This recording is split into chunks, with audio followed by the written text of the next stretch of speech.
ज्ञानार्थे पुष्पं समर्पयामि सर्वोपचारार्थे गन्धाक्षत पुष्प संपूज्य ओम त्वां गन्धर्व गणस्वामिन्द्र स्वा बृहस्पतये वामोकरे सोमो राजा विद्वान् नक्षत्रमातुमच्युतः पूर्वस्व श्रीमद्भागवत महापुराणाय नमः वाङ्मय मूर्तये नमः सर्वोपचारार्थे गन्धाक्षत पुष्प संपूज्य पुष्पं कुसुमालां समर्पयामि माल्यादीनि सुगन्धिनि माल्यादीनि वे प्रभो मया हजानि पुष्पाणि पूजा दम्पतिगे यताम् भूर्भुवस्वः श्रीमद्भागवत महापुराणाय नमः पुष्पं कुसुमालां समर्पयामि प्रार्थना या देवी सर्वभूतेषु बुद्धिरूपेण संस्थिता नमस्तस्यै नमस्तस्यै नमस्तस्यै नमो नमः श्रीमद्भागवत महापुराणाय नमः वाङ्मय मूर्तये नमः शारदायै नमः प्रार्थना पूर्वक नमस्कारान् समर्पयामि नैवेद्यं निवेदयामि नैवेद्यान्ते आचमनीयं जलं समर्पयामि फलताम्बूलं द्रव्यदक्षिणां समर्पयामि बोलिए श्रीमद्भागवत महापुराण की जय। पुष्प लेके व्यास जी महाराज का ध्यान करें। ओम व्यासाय विष्णुरूपाय व्यासरूपाय विष्णवे नमो वै ब्रह्मनिधये वासिष्ठाय नमो नमः। गुरुर्ब्रह्मा गुरुर्विष्णु गुरुर्देवो महेश्वर गुरुर्साक्षात् परं ब्रह्म तस्मै श्रीगुरवे नमः। व्यासाय नमः व्यासस्वरूपाय नमः। ध्यानार्थे पुष्पं समर्पयामि हस्ते अर्घ्यं दद्यातः। ओम भौम देवां जनमासेतं विप्रपुरुषोत्तमा प्रदक्षो यज्ञपुरुषो अर्घो यं प्रतिगय्यतां गन्धविलेपनम् या जी का तिलक करें। ओम शंकरं शंकराचार्यं केशवं बादरायणं सूत्रभाषिकृतो वन्दे भगवन्तो पुनः पुनः नारायण नमस्कृत्यं नरं चैव नरोत्तमं देवीं सरस्वतीं व्यासं ततो जयमुदीरयेत्। व्यासाय नमः व्यासस्वरूपाय नमः पुष्पं कुसुमालां समर्पयामि द्रव्यदक्षिणां समर्पयामि। बोलिए व्यासदेव भगवान की जय हो। ओम सच्चिदानंद रूपाय विश्वोपत्यादिहेतवे तापत्रय विनाशाय श्री कृष्णाय वयं नमः। श्री राधा कृष्णाभ्यां नमः। लक्ष्मी नारायणाय नमः। श्री व्यासदेवाय नमः। आइए श्रीमद् भागवत महापुराण की पावन मंगल में आरती करेंगे। सर्वगणगो स्वसाये आत्मसनि प्रजासनि वधुसनि लोकसनि भयसनि गृहे प्रजां बहुलां मे करोत्पन्ना पयोरेतो वसुमा सुदत्त। श्री भागवत भगवान की है आरती पापियों को पाप से है तार। ये मुक्ति पंथ ये पंचम वेद निराला नवजोत जगाने वाला। हरि नाम यही हरि ध्यान यही हरि नाम यही हरि ध्यान यही जग के मंगल की आरती पापियों को पाप से आरती। श्री भागवत भगवान की है आरती पापियों को पाप से है तारती। ये शांति गीत पावन पुनीत पापों को मिटाने वाला हर दर्श कराने वाला। ये शांति गीत पावन पुनीत पापों को मिटाने वाला हरि दर्श कराने वाला। यह सुख करनी यह दुख हरणी यह सुख करनी यह दुख हरणी श्री मधुसूदन की आरती पापियों को पाप से है आरती। श्री भागवत भगवान की है आरती पापियों को पाप से है तारती। ये मधुर बोल जगवंत बोल सतमार्ग दिखाने वाला बिगड़ी को बनाने वाला। ये मधुर बोल जगपंथ खोल सन्मार्ग दिखाने वाला बिगड़ी को बनाने वाला। श्री राम यही घनश्याम यही श्री राम यही घनश्याम यही प्रभु की महिमा की आरती पापियों को पाप से तारती। श्री भागवत भगवान की है आरती पापियों को पाप से है तारती। श्री पापियों को पाप से है तारती पापियों को पाप से है तारती। माँ भद्रकाली को वचन दिया था अगर घर में मेरी संतान होगी तो मैं एक नर की बलि दूंगा। उन आदिवासियों को जंगल में भेजा, कहा जाओ और जाकर के जो तुम्हें मिले उस नर को पकड़ करके लाओ, उसी नर की हम बलि देंगे। ये सारे के सारे आदिवासी जंगल में घूमने लगे और अंत में इनकी नजर भरत जी पर पड़ती है। सबने भरत जी को पकड़ा और पकड़ करके भरत जी को इस आदिवासी के सामने खड़ा कर दिया। महाराज देखो, यही मोटा ताजा व्यक्ति हमको मिला है, इसी को पकड़ करके लाए हैं। जैसे ही माता भद्रकाली माता के मंदिर के सानिध्य में भरत जी को लेकर के गए, आदिवासी जैसे ही भरत जी के सर पर तलवार का प्रहार करने लगे, माँ भद्रकाली से रहा नहीं गया और उसी पारब्रह्म से माता भद्रकाली प्रकट हो गई और प्रकट होकर के जितने भी दुष्ट खड़े थे उन सारे दुष्टों को भद्रकाली ने समाप्त कर दिया। भरत जी को देख करके भद्रकाली के आंखों से आंसू आने लगे। कहती है माँ भद्रकाली, मांगो भरत, तुमको क्या चाहिए? तुम्हारा समर्पण देख करके मैं प्रसन्न हुआ, मैं प्रसन्न हुई, मांगो क्या चाहिए तुमको? हाथ जोड़ करके भरत जी माँ भद्रकाली की बड़ी सुंदर स्तुति करने लगे। आइए हम सब लोग मिल करके माँ की स्तुति करते हैं। तेरी शरण में आके मैं धन्य हो गया, तेरी शरण में आके मैं धन्य हो गया,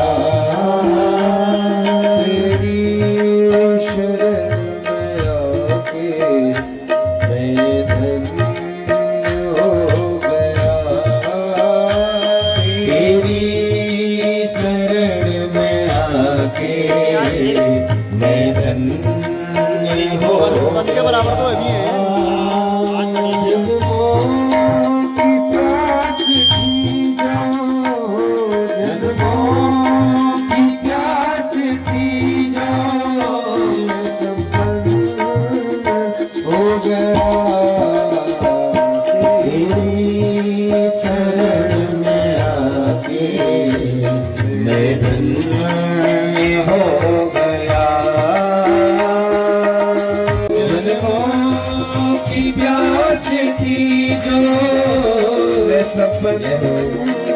हो गया, तेरी शरण में आके मैं धन्य हो गया, तेरी शरण में आके मैं धन्य हो गया, तेरी शरण में आके हो गया। जगदम्बा मैया की जय। तेरी शरण में आकर मैं धन्य हो गया। हे माँ, अब मांगने का कोई भाव मेरे मन में नहीं है। तेरा दर्शन हो गया, तेरी कृपा मिल गई माँ, इससे ज्यादा और मुझको क्या चाहिए? हे माता, बस अपनी कृपा ऐसे ही तू मुझ पर बनाए रखना, अपना वरद हस्त ऐसे ही तू मेरे ऊपर रखे रहना माँ। तेरे वरद हस्त की छावा पर मैं अनवरत पलता रहूं। हे माँ, पलता रहूं। माँ अंतर्ध्यान हो गई। भरत जी वापस अपनी कुटिया में जाकर के विराजित हो गए। एक दिन की बात है सज्जनों, ये कथा हम सब के लिए है, ध्यान पूर्वक सुनिएगा। ऐसी स्थिति आज हम सब की भी हो रही है। एक दिन की बात है, सिंधु सौवीर देश के एक राजा हैं जिनका नाम है राजा रहुगण। अपने गुरुदेव कपिल के यहाँ सत्संग सुनने के लिए रहुगण जा रहे थे महाराज। सुंदर सी पालकी में राजा रहुगण बैठे हैं और 4 लोगों ने पालकी को अपने कंधे में रखा हुआ है।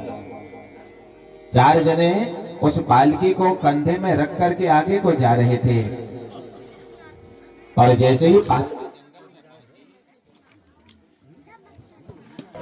4 लोग पालकी को अपने कंधे में रख करके महाराज आगे को जा रहे थे और जैसे ही पालकी जंगल में पहुंची, अचानक एक पालकी वाहक बीमार हो गया। ध्यानपूर्वक सुनने पर लो। पालकी में बैठा हुआ वो राजा रहुगण उन तीनों से कहने लगा, भैया जाओ किसी चौथे को ढूंढ करके लाओ जो इस चौथे डंडे को अपने कंधे में रखेगा। तीनों लोग जैसे ही आगे को गए महाराज, अचानक से तीनों की नजर भरत जी पर पड़ गई और भरत जी को ही बुला लाए और चौथा डंडा भरत जी अपने कंधे में रख करके आगे जा रहे हैं और नजर भरत जी नीचे किए हुए चल रहे हैं।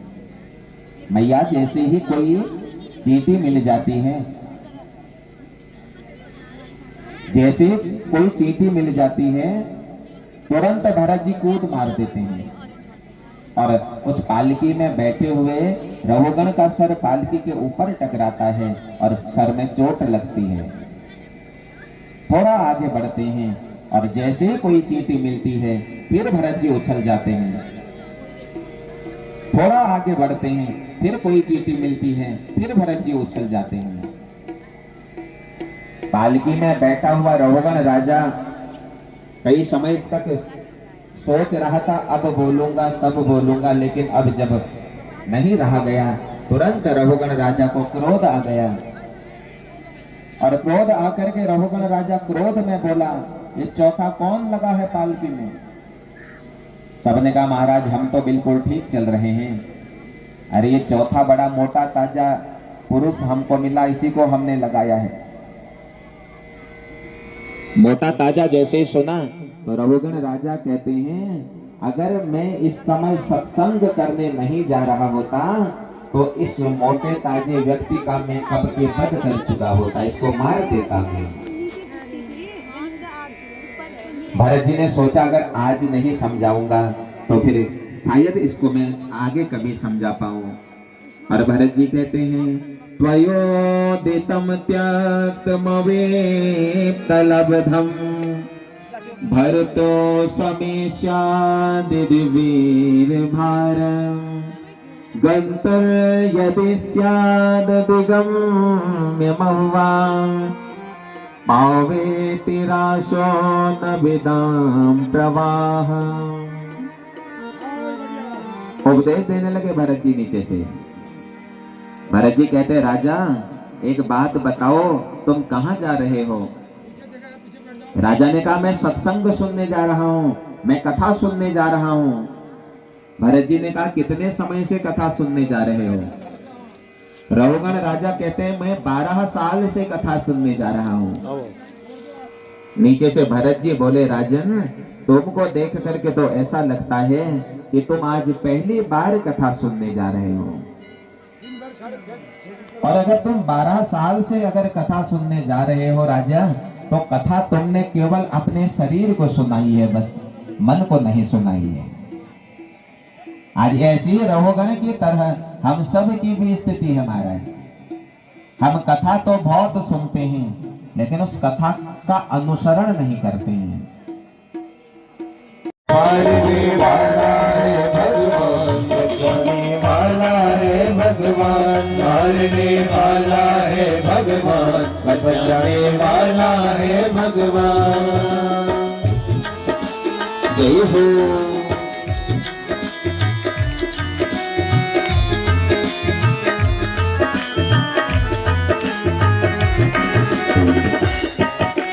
जय हो।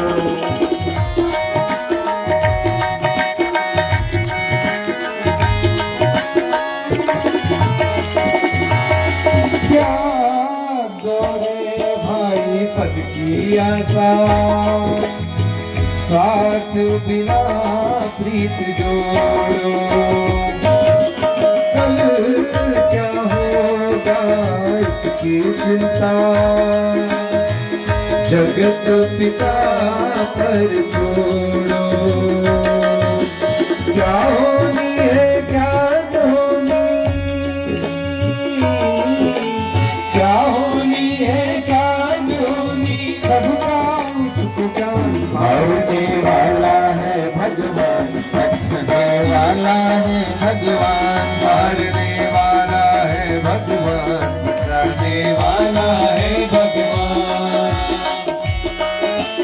ए हो मैं तेरा वध कर दूंगा, मैं तुझे मार दूंगा।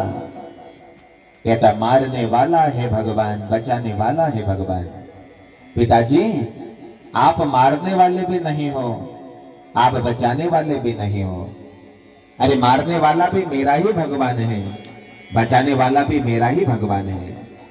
जब वो चाहता है तो तब हम मरते हैं, जब वो चाहता है तो तब हम बचते हैं। पिताजी कहां कहां तेरा भगवान है, बता मुझको। अरे पिताजी मेरा गोविंद तो हर जगह विराजमान है। तभी उस कमरे में एक बहुत बड़ा एक खंबा था महाराज, और उस खंबे की तरफ देख करके हिरण्यकश्यप कहता है बता दुष्ट, क्या इस खंबे में भी तेरे भगवान हैं? बोले पिताजी अगर इस खंबे में मेरे भगवान नहीं होते तो शायद ये खंबा खड़ा भी नहीं हो सकता था। इस खंबे को खड़ा करने वाला भी मेरा भगवान है महाराज। कितना विश्वास है इस भक्त प्रहलाद का, इस खंबे में भी मेरे भगवान है।